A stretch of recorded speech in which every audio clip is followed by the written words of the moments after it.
On immigration, I think it's so important, to make the point that a lot of anti-immigrant sentiment isn't bigotry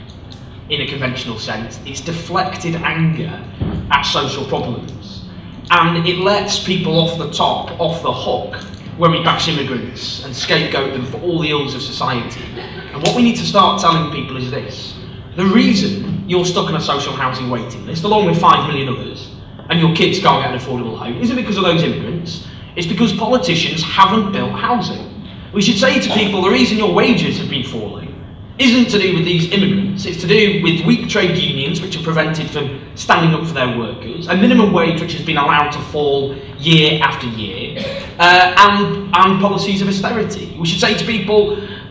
you don't have a secure job, not because of these immigrants, but because successive governments have let secure, skilled jobs be stripped out of the economy in favour of hire and fire, low-paid service sector jobs. And we should say to people,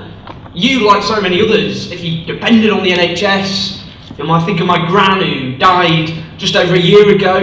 looked after by foreign-born nurses, the doctors and nurses who prop up our National Health Service, who we all depend on. And I think if we start talking like that, we remind people who is really responsible for the mess this country is in. It's not a Polish fruit picker, it's tax dodgers at the top, it's private landlords charging rip-off rents, it's poverty-paying bosses, it's bankers who plunge this country into the mess it's in. It's about time we started being louder about the people really responsible and stop this shameful scapegoating of people at the bottom, letting the people off the top who are really responsible.